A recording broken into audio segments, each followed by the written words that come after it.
Welcome back. I'm Brandon, the HBAR Bull.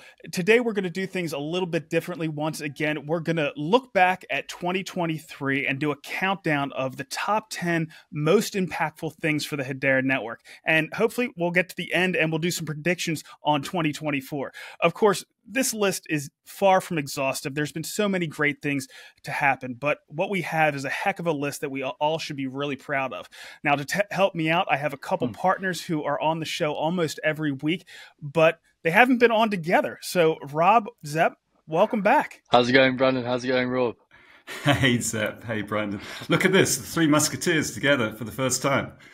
And contrary, that's right. I know. Contrary to opinion, Zepsy and I are not the same person.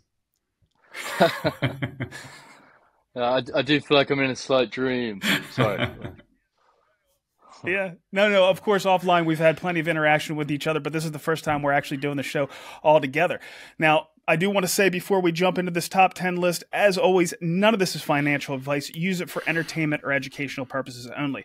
So the first thing I want to touch on is something that I think normally most years would be higher on the list, but since we only had two, we put it at number 10, and that was our council member additions. We had Kafra, I think in March or April, someplace in that time frame, and before that we had Dell. Now Kafra, we know that enterprises move fairly slowly, and Kafra hasn't said too much about what they're working on, but we know they are, because at this point, every council member that joins has to have something that they're working on. And I'm really excited to see what they're going to come out with. Now, Dell, on the other hand, they have been a little bit more chatty. They've been talking about edge computing. They did a really good paper and ran through reasons why large enterprises like them should be engaged with DLT. And they specifically talked, of course, a lot about Hedera, talked about their use case that they're focusing on, edge computing, and why running nodes near their data sources or their data centers is really important. But Zep, I'm going to go to you first on this one and get your thoughts. What do you think about the council members that we added this year? Yeah, I mean, Kofra, so at sort of face value, they're over 100 years old. I think they're about 120, 130. And I think just to see a company that has been there that long, that is seeing value in the blockchain, it's obvious to them that blockchain is something that can really augment their business model and bring them into the next century. They're obviously pioneers in what they do. They're obviously at the forefront to stay relevant. And the fact they've chosen Hedera, the fact they've chosen blockchain, I think is great news. But then when we go over to Dell, I think what I'm really excited about is what was sort of highlighted by Zenobia at the very beginning. And that is that they want to sort of build in public. They've got this kind of idea that they want to be educating other organizations as they go, so that other organizations can see exactly what it is to run a node, exactly what it is to be part of the council, and what it is to be part of the blockchain. And I think, to me, like, the most value that can drive is other organizations seeing that Dell, almost the foundation of the internet in some senses, has chosen Hedera as that initial partner to enter the space. And I think if they continue that education, get other organizations looking in, it's going to be a clear route for them to enter Hedera rather than, say, the Polygons of the Solanas. So that's, to me, the most exciting, I think. Absolutely. And Rob, what are your thoughts on our two new council members? Yeah, I know a lot of the community would have preferred more than two this year, but these are two big ones. As Zep said, Dell pretty much runs the internet. And that paper that they released, and I recommend everyone read it, it's a gold mine. I mean, it kind of resets everything that we already know. It kind of gives a lot of indicators to how Dell are thinking around edge computing and the application of Hedera and the network services within their context. I think they're awesome. And, if they were to be announced now, for example, I mean, it would be a seismic tsunami of interest. But because it was, nearly a year ago, it's kind of now in the background. But trust me, they're building up the use cases, and when it hits, it will really hit big.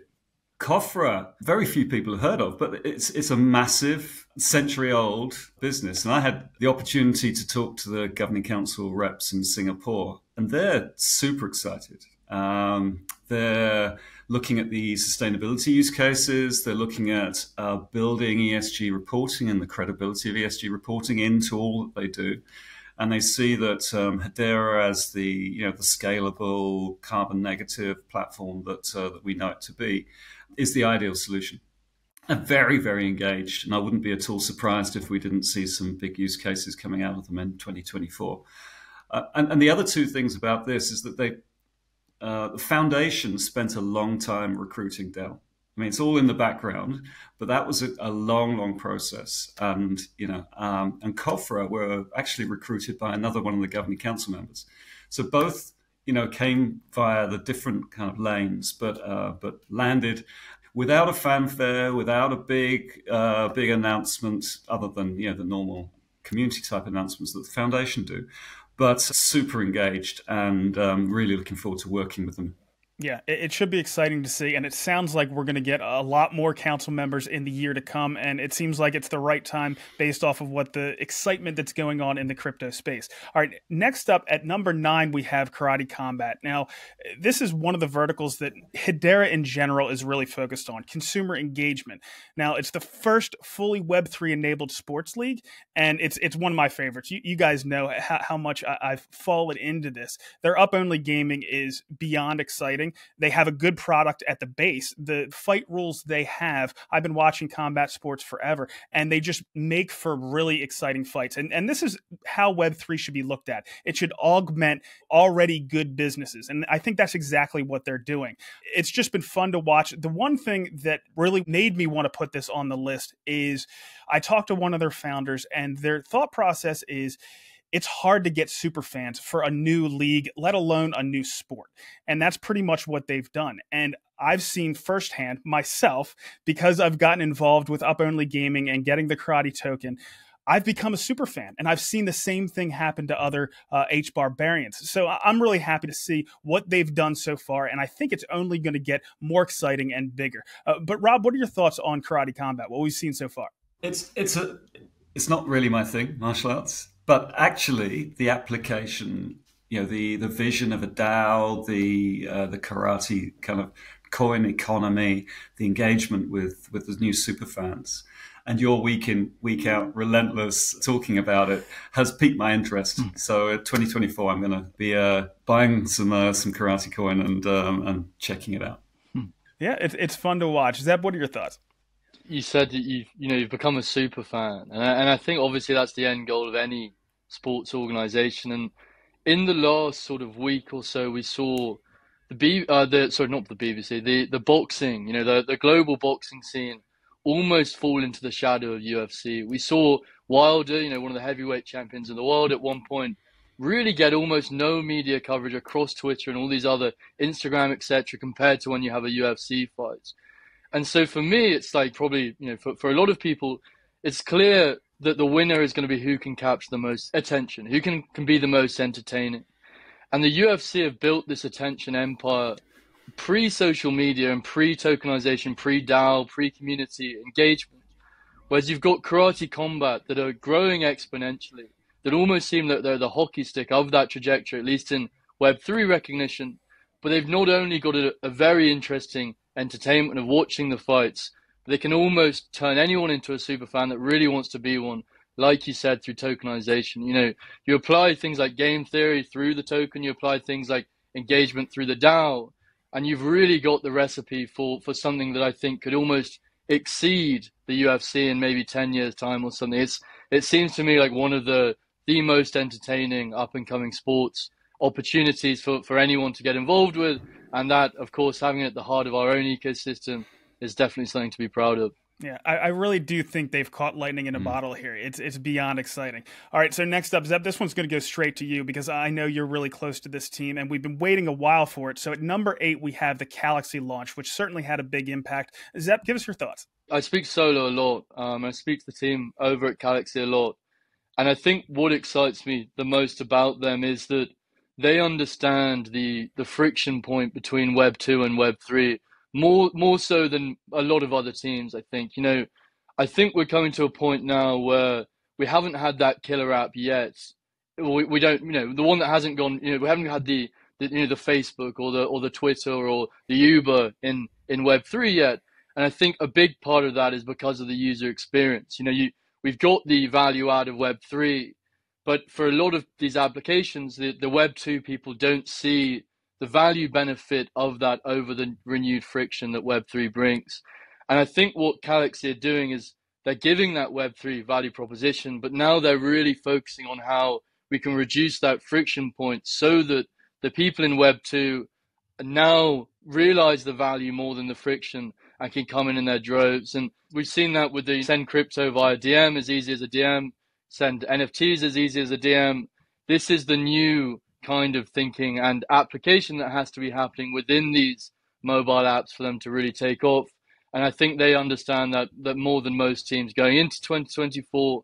And the fact they're multi-chain as well, I really think is an exciting proposition for us, being the underlying ledger of Calaxy app, but then getting the additional liquidity, the additional user base of other chains. I think as that develops, we should have a very exciting 2024 on our hands for Calaxy. So an exciting team to follow, definitely. Well, I have 2 points when it comes to Calaxy. Number one, they've pretty much achieved what Elon Musk is aspiring to achieve with X, right? With the payments and what they showed live on CNBC. And that's what brings me to my next point. Spencer Dinwiddie and Solo, they're just great advocates for Hedera and the space. So my hats off to them. They've done a fantastic job. Rob, what are your thoughts on Calaxy? Yeah, I got Calaxy in beta. I use it quite a lot. X is just full of stuff I don't want to read anymore. You know, the algorithms are just picking up the wrong sorts of things. So I think Calaxy is definitely a social media app that I'll be using a lot more of in 2024. Yeah, they did a great job. All right, so Rob, this one's right up your alley. So at number 7, we have Fresh Supply Co. The migration for them from MasterCard provenance onto Hedera, but also making it easier for others to do the same thing. This was a huge win for public networks in general compared to private networks like what we saw with MasterCard provenance. But Rob, I have to throw this one to you. Yeah, I'd actually put this further up the list, but that's just me. It's a great Australian use case. Fresh Supply Co. are big fans of Hedera. They sought us out, actually. David Indirius kind of reached out to me a couple of years ago, and I put him in touch with the foundation when I was there. And we worked together on how to move Fresh Supply Company off the MasterCard provenance private permission blockchain.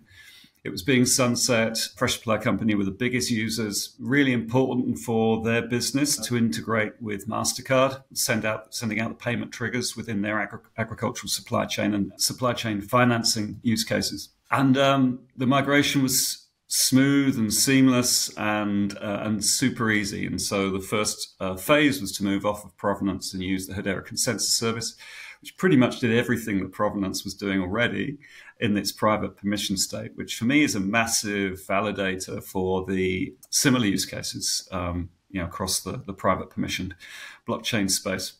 And then just recently, they've now integrated Hedera token service as well as a way of providing their continuity API into all their other customers. So although they were the first and largest of the provenance customers moving off of provenance onto Hedera, they saw the opportunity to actually take the others with them. So Continuity API exposes all of those Hedera great services, both consensus and token service, for all the other customers. So really excited. I personally am working with Fresh Supply Company on another couple of use cases as well for Australia and beyond. So not only the MasterCard relationship, but some of the other target customers that Fresh Supply Company have in the banking space and the sustainability space is where we're going to take this next year. So watch this space on that one. Yeah, this one's going to be exciting. Zep, do you have any insights on Fresh Supply Co.? I think, everything that Rob has just iterated, and then just to know that validation, I think for me, that there is that value proposition of being on a public network over a private network. I think that's been in debate for some people. Why would a supply chain company or a finance company or an institution use a public ledger? And I think to see Fresh Supply Co. here take that jump from the private MasterCard provenance to the public Hedera network, for me, really puts some of those sort of early criticisms of a public blockchain to bed. And I'm really excited for everything that Rob just said and following those innovations next year. Yeah, it's a huge win for public networks in general, like I mentioned. All right, so at number 6 on the list, we have Hyundai. They launched a use case on Hedera. Now, one of the things that I really liked about this is what they did. They're not a Hedera governing council member. I think that's a huge point to note. It's a very large enterprise, but they also looked at something that had already been done with Atmaio, and they used that as the template for what they wanted to accomplish. But Zep, what were your thoughts when we saw Hyundai come out over the summer? Yeah, I mean, I think Rob said before on your show, having these large scale enterprises, institutions, organizations create these kind of blueprints, show them that they're not just proof of concepts, they're not just pilots, that they work on mainnet and drive real world value. That's exactly what's happened here with Avery Dennison creating Atma, and then Hyundai and Kia as, leaders in South Korea enter the ecosystem that way. And I think, this is very exciting. I think as this use case scales, if that's the plan there, that could be a lot of HCS transactions again. But it's also, for me, seeing South Korea jumping into our ecosystem, more like similar to Australia, but really showing that that Hedera is the network for them almost. We've seen Shinhan, who we'll talk about later. And throughout this year, I've actually been speaking to Josh, who's head of finance of the foundation, and Blake as well. And they've said that a lot of actual trading volume for the HBAR pair comes from the Korean currency, the South Korean currency. So I think it's really exciting to see that we've got that foothold there, as we do in Australia as well. And I'm excited for that moving forward. Absolutely. And Rob, what are your thoughts on Hyundai? Yeah, it came out of nowhere, really, didn't it? Certainly in terms of the public consciousness, and I think we'll see a lot more of those. These validatory use cases. It stops becoming a kind of a scary step for corporates and enterprises to take when they see their competitors and their peers doing something similar. So I think we'll see a lot more of that. To Zep's point about South Korea, it's amazing, isn't it, that so much is coming out of it, but it isn't really, because it goes back years of invested time and effort in building that community. I think Mance and Sammy and Edgar back in the day all saw the benefit, and then Sabrina and Alice were there as well for quite a time. Alice Kim's still there. Just building that community, it takes time, right? These to take over a country, which is what I'm trying to do in Australia, and what we're looking to do in Africa for payments with Flutterwave, and we'll talk about that later, just takes a long time, and you've got to build that ecosystem, get that network effect going, bring in lots of stakeholders from different angles, but then it will happen. And I think we're just seeing that happening in South Korea. And it just helps that it's such a crypto savvy country with a lot of trading volume. And as we kind of head into the next year or two, I think that'll put us in good stead as well. Absolutely. And we're going to stick with South Korea. We've had a lot going on there. And the next one is around Shinhan Bank, the oldest financial institution there in South Korea. But they leveraged something we launched this year, and that's the Stablecoin Studio. And that's what it's all around. That's what number 5 is the Stablecoin Studio and the resulting proof of concept that was done by Shinhan Bank, by Jewel Bank. It was a continuation of another proof of concept that was done earlier. And I would actually call this one more of a pilot, but it was a continuation of one that was done even earlier with Standard Bank. So they're all wrapped up in this. Rob, I'm going to go to you on this one. What were your thoughts on this? Yeah, it was one of those happy coincidences in many ways. So Shinhan and Standard Bank, both governing council members, of course, and had previously run a cross-border pilot with a kind of a pre-stablecoin studio architecture, and were building out the next one. And at the same time, Swells Labs and Greg Scallard and myself and the foundation were working on what was then called the Stablecoin Accelerator, and spent, almost a year building this out with partners, really getting into the what a stablecoin should look like on Hedera. And that started with that ANZ Bank proof of concept that we did, nearly 18 months ago.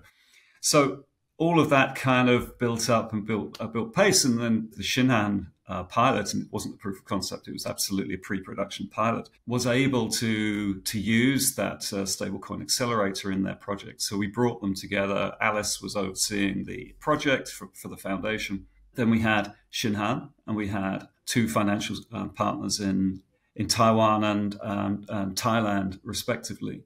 So, and then with the support of Standard Bank as well from the previous pilot, we were able to set up the stablecoin studio pilot in really short time. And that was the key thing for me. I think being able to take the accelerator code, this studio that was rebranded and launched at Token 2049 back in September, I think, or October. And as was the intention for these accelerators, actually stand it up within effectively a few days. There were a couple of smart contracts that Swords Labs produced that were open sourced and issued, but actually the banks themselves, the financial institutions, were able to plug it all together and set up the pilot really quickly.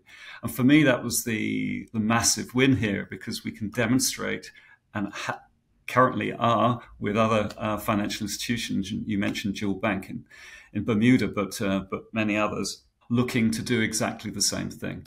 And we'll see many, many more of those projects through 2024. Actually, when I was at the association recently, drove quite a few of them into the enterprise program. So looking forward to those bearing fruit next year. There's networks that completely focus just on these kind of banking cross-border payments use cases, and Hedera is just putting a pretty good foothold in there. Not only that, there's been some other things that have happened this year that probably should have been on the list, but we'll wrap it into this. Rob, do you have any thoughts on what we saw with the CBDC pilot that came out of Australia this year? Yeah, I mean, that was one of a handful of projects that the Australian Reserve Bank selected as part of their pilot for a central bank digital currency. And our SI partners, not centralized, built a tradesman contractor application for the fulfillment and settlement of contracts, on completion of jobs. Collateralized by a central bank digital currency, but issued as a stablecoin. And it's a perfect use case. And so not centralized were one of, like I said, they were shoulder to shoulder with the likes of the major banks here and MasterCard and some other, the stock exchange, and building on Hedera, demonstrating this use case on Hedera. So we got a lot of good PR out of that and media interest about doing that. And then next year, the Digital Finance Cooperative Research Center, DFCRC, that ran that CBDC pilot on behalf of the RBA, will be partnering with again. So watch this space on that. Zep, do you have anything you want to add? There's been this conversation in the community of, why is it that we aren't just pushing purely Hedera network services, the consensus service, the token service. And I think what the studio really represents is how we can leverage both the massive power of the token service, 10,000 transactions a second, but also have the EVM there as a really big value add for their extra programmability and for that kind of standard that's currently around with different financial institutions that are exploring the EVM as a piece of technology. And so I think it shows perfectly how both Hedera network services, original token service, consensus service, as well as the Hedera EVM can come together to create something even more powerful. And it really shows, I think, to me that additional, investment, additional time investment that's gone into developing that Hedera EVM has been, really worthwhile. And these financial institutions are paying interest to the fact they're actually building pilots. And, as Rob said, there's more in that pipeline. So I think great news there for the EVM and the token service. I think one other thing, Brandon, is that we've seen this operated by banks, this stablecoin studio operated by banks on a cross-border use case. We've seen it integrated into a CBDC pilot. I personally, as part of one of my side hustles, integrated it into a rewards platform. So for tiny micropayments, right? So we've got everything from central bank issued digital currency all the way down to tiny micropayments. This is a genius architecture. I mean, I applaud everyone who contributed to it, because the application of the stablecoin studio, as we've only just scratched the surface. Any token that needs to carry fiat value, we can use, and be bank grade, we can use this for. So yeah, lots of projects are going to be using the studio in the next year. Absolutely. All right. So at number 4, we have something that I think some of the things above it probably will have a bigger, longer term impact, but the attention that this got from the crypto space, and because of some of those that were involved, blew everything else out of the water. It got so much attention, and that's Dropp getting featured by FedNow. It caught so many people's attention. When talking to Sushil, that got picked up by other influencers. Additional comments by Rob again got picked up by influencers and highlighted, and micropayments are one of my favorites. But Rob, what were your thoughts about what we saw come out of Dropp, everything that Dropp has done this year, and especially being highlighted by FedNow? Yeah, well, Sushil is such an amazing advocate for Hedera. I mean, he's one of the OGs in this space, kind of Dragon Glass and all the other things that they've done over the years. But he must have been listening to you and I, Brandon, because we've been shouting the micropayments use case for the longest time. Since the daily timestamp back in 2018. So I was just waiting for someone to pick this up and and implement this. We tried to do it with FPOS 2 years ago. We're still working on that. No spoilers here, but the FedNow announcement just took us all off guard. And it's a showcase of an application within the FedNow website, which really attracted people's attentions, and they're not resting on their laurels. Dropp, they're looking at integrating token service, and they're pushing. This is a commercial viable going concern, and with the integration with Shopify and WordPress, these are plugins that can use micropayments out of the box. So I think it's. This is going to be one of the big stories over the next couple of years. It just caught so many people's attention. It blindsided us, including Dropp. Now, of course, they knew that they were working with FedNow, but they didn't know that it was going to be highlighted like it was, and it just absolutely caught fire. So, Zep, maybe from a marketing perspective, what were your thoughts about how much attention this garnered? What was most exciting is that it was purely organic. The marketing pickup was purely organic. CoinDesk, Cointelegraph, Decrypt. It was, and like you said, it blindsided us. So, the fact that we know there's pipeline announcements that will come out that should drive some great enthusiasm from a marketing perspective that we know are coming out, but there's also ones that we don't know are coming out. And it's sort of this kind of thing similar to Hyundai, Kia, that sort of almost feel like they come out of nowhere, that really get that excitement going. And I think, to me, that was one of them. And, the more developers we attract to the ecosystem, the more use cases we put out, which will attract more people and so on and so forth. I think the more of these we're going to get. And this really was, the creme de la creme of that organic sort of marketing for sure. And, the team over with Sushil aren't going to stop innovating. So I can only imagine there's going to be more high-tier integrations and so on in the future. Well, this is one thing that Manan Harman, the brother of Hedera founder Mance Harman, talks about. The ace up our sleeve is there's always going to be another catalyst. There's always something going on behind the scenes that could get announced at any time. And it's one of the things that has me most excited about Hedera in general is we never know what's coming next. There's always going to be that next catalyst. All right, so at number 3, we have truly banking the bankless. And I say truly because there's been a lot of other networks that have attempted to go after this, especially in Africa. We saw it with Cardano, but we're making some real progress here with what we're seeing being done by Flutterwave. And if you don't know what Flutterwave is, it's a unicorn at this point. So they're worth over $1 billion. They're making strides throughout the entire world. I think they've got money transmitter licenses in 13 states in the United States, but they're making a lot of headway in some of these other places as well. So that's Flutterwave. And we also have WePay that's doing a lot of work both in the Caribbean and so forth. But this is something, again, that other networks maybe have left by the side of the road that we have picked up and we're shining up. And even though it's been big this year, I think it's going to be even bigger in the future. But Rob, again, this is right up your alley. So what are your thoughts?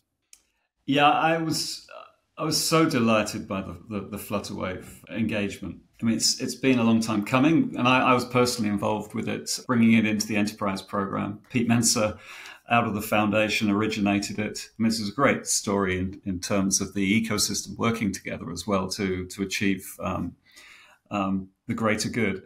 So it was originated at the foundation. It came through CorpCom, the Corporate Utilization Committee, which, by the way, new news I'm just about to take up the co-chairman role of. And good stuff. Congrats. Thank you. And then that's led into the Hashgraph Enterprise Program with THA. So what Flutterwave, I mean, they operate in 32 countries in Africa. They're, like you say, they're a billion-dollar company. They enable small and large merchants in Africa to take payments and merchants to receive payables. So they want to operate stablecoins over the top of their rails, and they want to use Hedera to do that. It's as simple as that. I mean, this is a hugely scalable business. And the African corner shop, no, it's not really corner shops, but, it's very small online merchants that are receiving these stable coins, look to Flutterwave to do that. But you've also got the likes of Netflix and Amazon and big companies using Flutterwave for the final rails. Even MasterCard and Visa, I believe, use Flutterwave for that kind of last mile type connectivity. So the potential here is really, really massive. We've got to get it right. The enterprise program in THA is kind of has been mobilizing and about to deliver next year. So I'm from my with my CorpCom hat on, I'll be pushing and influencing and driving and ensuring that it's delivered correctly. In 2018, I wrote a book about banking the bankless or the underserved, and mentioned Hedera in it. And some of these things that are now coming to pass are kind of what I really wished for 5 years ago, and I'm delighted to see it actually happening. And on the WePay side, WePay is an amazing use case. Across the whole of the Caribbean, they've created a stable coin, and again, it was kind of came out of nowhere. I know that Pete had been working on it for some time, but the announcement and then the subsequent kind of media related to it are pretty good. So you couple an organization like Jewel Bank out of Bermuda that is issuing stable coins and building on Hedera with a Caribbean wide payments network, with remittance focus into Africa, and then the biggest African payments provider. You can start seeing how this network effect really takes hold, and why I believe Hedera will dominate payments in Africa. And we haven't even mentioned MTech, right? So MTech has now got CBDC sandboxes and pilots, and just completed a big hackathon across Africa as well, 6 countries in Africa. So all of this, is, you can see the picture starting to come together from, like I said earlier, from CBDC through payments and banking, through to payments infrastructure, and then real world use cases. I mean, it'll be game over. I think people are sleeping on Hedera. We're at or near best in class in so many different verticals, whether it's consumer engagement, whether it's gaming, whether it's banking to bankless, supply chain, certainly. We're doing so much good work. I think we are getting slept on by a lot of people out there. But Zep, you were paying attention to another network that had focused a lot on banking to bankless. What are your thoughts on this one? I actually came into Web3 through Ethereum originally rather than Bitcoin, and then from there it was Cardano, and the Kool-Aid, the Cardano Kool-Aid that I drank was banking the bankless, until banking the bankless was staring them in the face and they realized that the network couldn't really facilitate it. Maybe you could bank someone, 5 people once a week, but not, 5 million, 50 million, 500 million, whatever it scales up to be. And so for me, not only is this again showing, what we've said in the past, the substance is here, the substance is very much here on Hedera, which we now need to hype, which will be the course of 2024 and beyond. But one thing it also is sort of reminiscent for me, especially on the MTech side, is there's again showing the value of a public network. A lot that I've seen over the past year has been certain networks, certain, opinion, thought leaders, so on and so forth on different chains, saying things like, if there's going to be a CBDC, it's going to be on a private chain. There's no value for a public network there.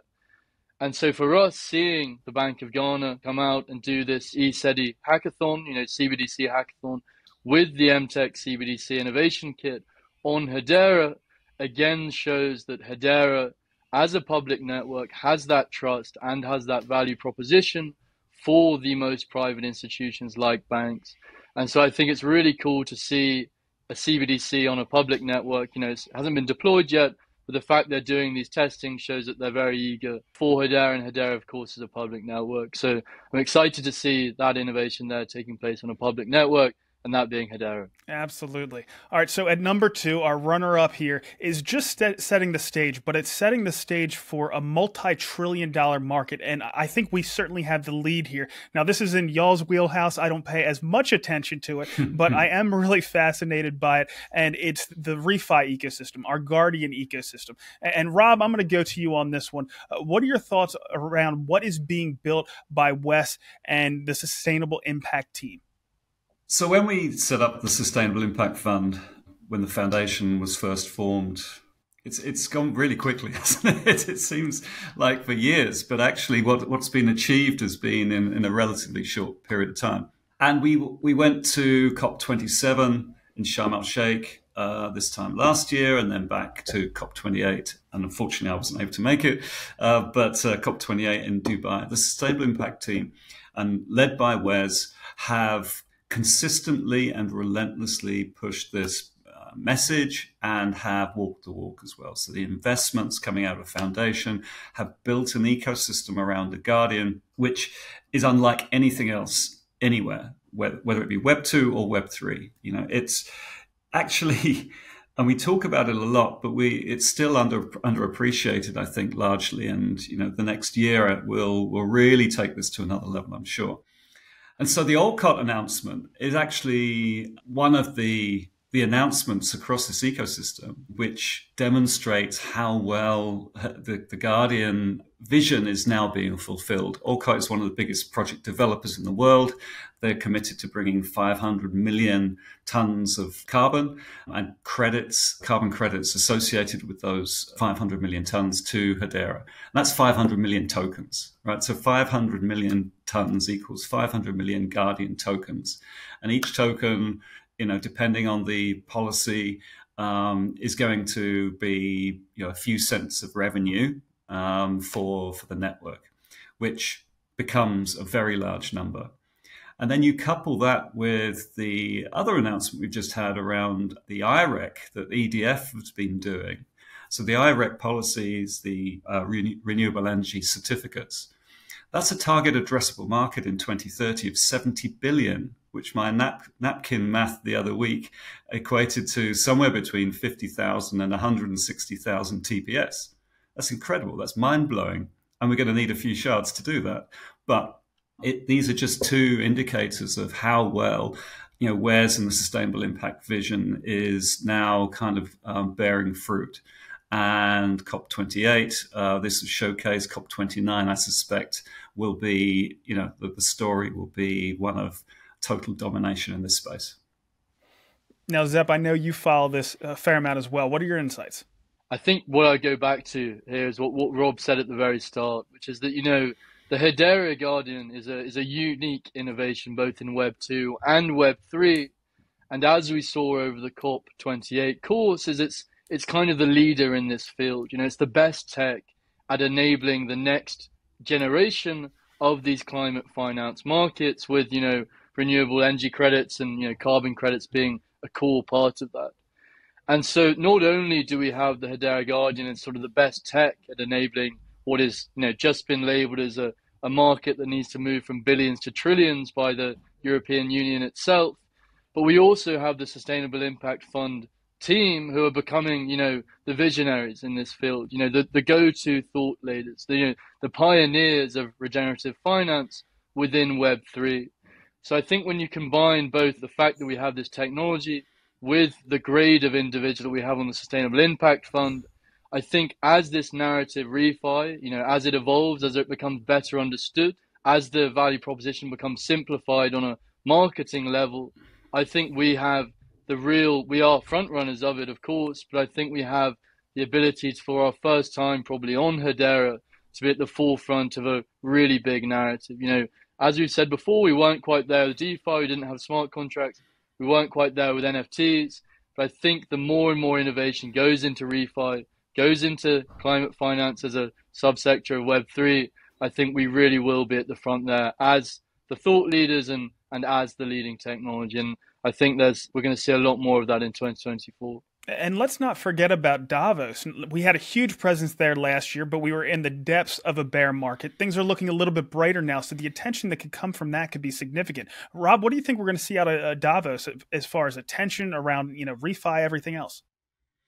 Yeah, it's just another audience, right? And many of the same audience, of course. So those that will have been at COP28, the government arena and the corporate arena will now know the Hedera name. They'll know the name of the Hedera Guardian. And if Davos in January is anything like Davos last January, Hedera will have a make a big splash. Of course, we've got a new president now in Charles Adkins, who was appointed a couple of weeks ago. He seems to have come out of the traps pretty quickly. So the board seemed to have made a really good appointment there. I suspect he will really get his elbows out and make sure we make a big impression in Davos too. I do want to. We talk about WES a lot in the Sustainable Impact Fund, but the team are just as important, and Hanya Othman, Jonathan Rakoff, Serge Metalin in Swirls, Justin Atwell, Zep himself. That this team is there to really push this agenda forward, and it's not any one person. Although Wes is the visionary behind it, and then the support of the whole of the Hedera organization. So Christian and the marketing team are really behind this. Mance and Lehman really pushing this huge theme for Hedera. So it's a really great example of how all of the Hedera ecosystem and the various parties are really pushing this all together. So I'm super delighted to have been a tiny part of that. A team effort, that's for sure. All right, so for number one, drum roll please, we have the Hedera throughput and the step function. Of course, most of that was driven by Atma.io, but this has done something that's really important for the Hedera network. It's proven scale for us. And that's something that, the number two network right now, as far as throughput, they're dropping transactions, things like that. And Rob, like you've mentioned in the past, Hedera hasn't broken a sweat, and we've seen spikes over 10,000 transactions per second. We've seen consistently well over 3,000 transactions per second. These are really impressive numbers. Rob, I'm going to go to you on this first one. What are your thoughts on the step function coming to fruition almost a year ago? Yeah, again, it's only a year, and we've been waiting for it for the longest time. Mance's step function, I'd alluded to it. We knew it was coming. Actually, little known fact, but Wes was responsible for that use case as well. Wes, when he was at Hedera, was working closely with Avery Dennison on this use case, and then brought it over from Hedera into the foundation to finally fulfill it. So kudos to Wes for that as well. But we've seen this relentless climb. The step function is actually many steps, right? If you zoom out, you can see each of these steps as we've gone up from wherever they started, that we were all super delighted about, and then more 2 and 2.5, and now 3, and just, easy. It just kind of doesn't break a sweat. And then these spikes that we're seeing as well through 10,000. And we know the throttle's set at 10,000, and it's a soft ceiling, so we allow for spikes through it. It's great to see, isn't it? And we can tell the patterns as well as the TPS drops off and things are being reset, and then it comes back even stronger. And I love to see the background TPS as well when that happens, but because that's growing too, right? So all the use cases are now kind of contributing to TPS, although the Atma.io one clearly swamps everything. But the great thing is that we can get engaged in these conversations with the other layer ones and layer twos, the ones that have compromised to go after scale, and point to a real world use case. Billion transactions a week and growing. It's now down to 5 days or something. Every billion goes almost without being talked about. The next one, I don't think we'll get to 40 billion by the end of the year, but very soon in the new year, we'll be passing 40 billion and then 50 billion. It's crazy. Really crazy to think about it. And this is our network, and we should be really, really proud of it, and continue to ensure that the rest of the Web3 space understands that these are real-world transactions that are paid for on the network, on a network that's growing, that has the best utility in the Web3 space. Now, Zep, this has garnered an awful lot of attention. That's why it's on our #1 slot. But some of it's been difficult to explain, and there's been confusion and things along those lines. What are your thoughts on the step function, the first of hopefully many? When you look at the start of the year, when we were under 100 TPS, I think, or whatever we were pushing, or maybe a bit further back than that into last year.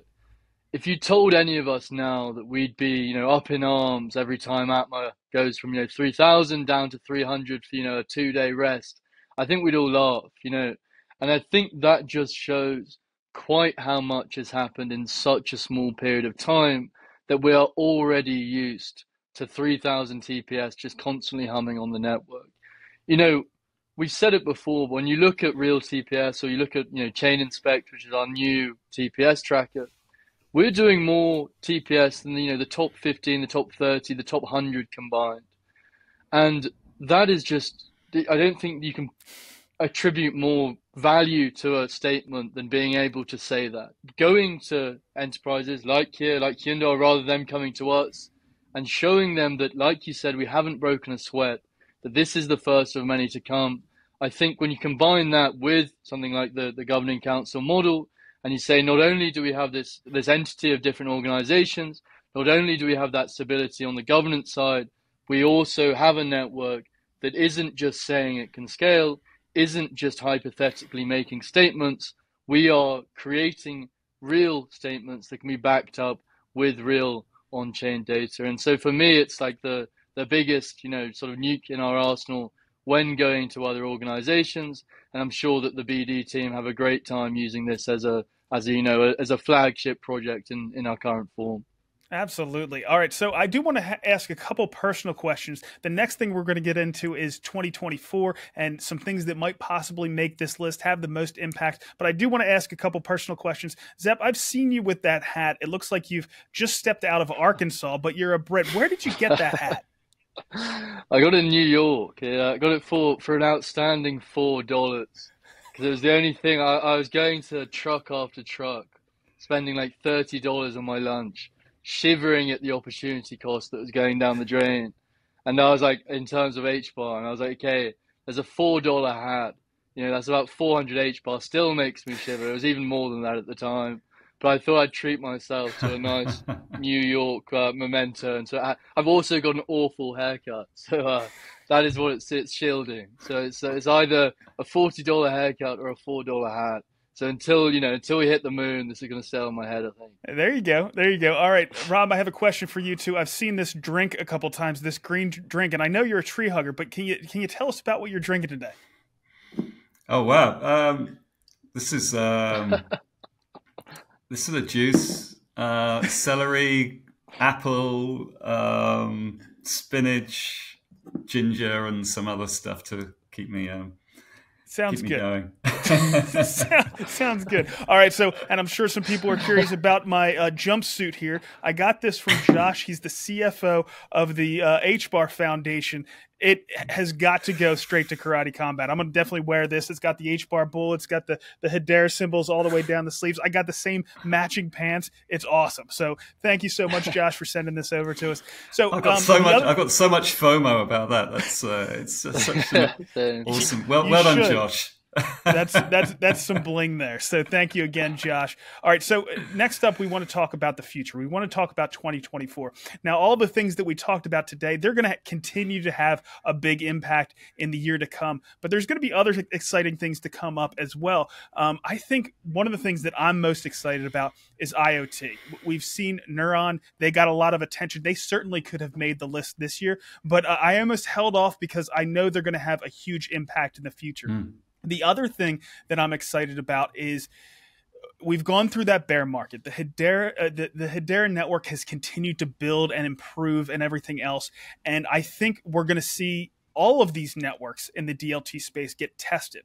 And I think that's when Hedera is really going to continue to shine. And possibly some of the other networks might struggle and maybe catapult Hedera where it should really be in the space. So that has me excited. Also, what Zenny has coming out, healthcare, everything else. But enough of my thoughts. I'm certainly curious about what you guys have for next year and what might make this list. Zep, what are your thoughts?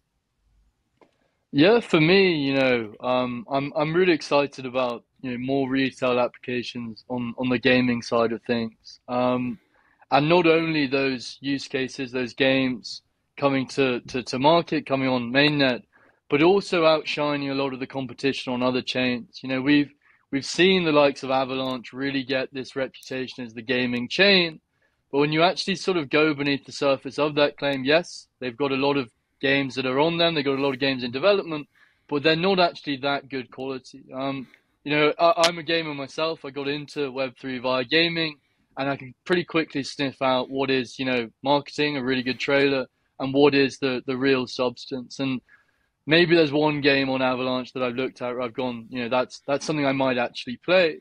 Whereas I know on Hedera we've got, the likes of Lethos, and Lethos have been a bit quieter this year, but we know that they've come out recently saying that they've got new team members, they've got new advisors on board from AAA studios. They've still got Ashfall, Trace War rather, now it's been renamed to, in the works. And I know they've got other things in the works there as well. So very excited about Lethos. Not only have we got Lethos, but we've got the likes of Legends of the Past, the team from Basel in France, who I think will really help deliver us a name in France. They've got the X team from Clash of Clans, I can't remember, Epic Games. So they've got the Epic Games artist. They've got a lot of stuff going on there.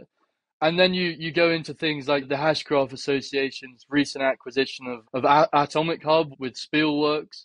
That massive gaming sort of entity within Web3, which will be new accounts. It'll be our first multi-chain NFT marketplace. It'll be our first consistent, I think, games coming out on Hedera from one large entity in the space. And there's just so much going on there. Not only that, of course, we've got Doctor Who to come. We've just seen over 1 million NFTs minted on mainnet. We've got Earthlings. We've got, Astronova. There's just so much to come out there that we didn't see this year, that we knew was building. I think we could really see some high quality titles. And this stuff's going to be coming on mainnet. These great brands like the BBC Doctor Who and so on and so forth. But one final thing on that gaming part is that the gaming economy, the gaming ecosystem often has its own token economy. You look at the Avalanche, they've got the network itself, but each game on Avalanche has its own token, which a lot of liquidity comes into, which gives it that name as the gaming chain. And I think the more of these games that we come onto our own ledger, who bring their own tokens, perhaps through the Spielworks integration and so on and so forth, I think we're going to have extra liquidity, extra excitement, extra users, extra community members, and all the network effects that has on developers and so on and so forth. So I really think gaming could be great for that retail energy, and I think 2024 will be a year for that to really start to accelerate. And Zep, that dovetails into what I was talking about these networks getting tested. And that's certainly going to happen with gaming. It's high throughput and everything else. And like one of the networks you mentioned, we can't have $500 fees. We have to have those low, fixed, predictable fees that Hedera offers uniquely in the space. And I'm still shocked that it's unique. There's nobody else that has picked up on that. I think that is going to be copied in the future, but it hasn't been up till this point. Now, certainly gaming probably could have made our list this year, but this is another example of one that I wanted to put off because I know next year is going to be a lot bigger for us. Rob, let's go to you. 2024, what do you see making this list next year? Oh, man, I think we've got a really, really big year ahead of us. Just the macro environment is about to shift gears, and whether it's immediately or it's post the Bitcoin halving or at some point in the next year, we're going to go to another level, and we're ready. I truly believe we're ready in Hedera. So for me, I want one of my projects on this list next year. Right? I'm driven by having an Australian Payments Plus or FPOS project on this list. So now I've rejoined as the head of Web3 strategy for FPOS and AP Plus. There's a lot of things that have been happening in the background that we can now start pull together and really focus. And so I'm very excited about what that might be. Hopefully we'll be making some announcements pretty soon. Second thing is, with my new CorpCom chair or co-chair hat on, I get to help push through a lot of those enterprise projects that we kicked off coming through the funnel, as we talked about earlier. So next year there'll be a lot more of those as well. So enterprise use cases are going to start really switching up, and not just governing council, but across the space. And then finally, I think we've not talked about DeFi. And we've not talked about our DEXs and, how well they're doing, right? I think that they're going to go from strength to strength as this new macro environment picks up as well. Low predictable costs, TVL. We've got some really good DEXs in our DeFi ecosystem now. The bull market hasn't been the bear market hasn't been kind in terms of the wider Web3 attention to our DEXs. But all of that infrastructure investment, our wallets, our DeFi, even our NFT marketplaces, right? They're ready, right? They're really ready now, and the sentiment is growing. So I think we are going to see a lot more growth in that space through next year as well. So let's hope that one of our DEX is on the top 10 list as the top in the Web3 space. But my biggest one is what we're going to be doing on the Governing Council and AP+. I think that's what I want to see in the top 10 next year. Absolutely. Now, DeFi definitely made it last year. It was a big impact, from summer all the way through the end of the year last year. And I'm not going to say it was old news this year, because they've continued building and coming up with great stuff. Huge shout out to H-Suite, shout out to Saucer Swap, HeliSwap, everybody else out there. You're doing a great job. And I know it's going to be really impressive in the years to come. We need that infrastructure. And there's been tons of infrastructure that has been built. Well, guys, this has been an absolute blast. I can't wait to continue our conversation in the next year, but we'll see you next week and in 2024. Thanks, Brandon. Cheers, Brandon. Thanks, Zep. Thanks, Rob. Take care.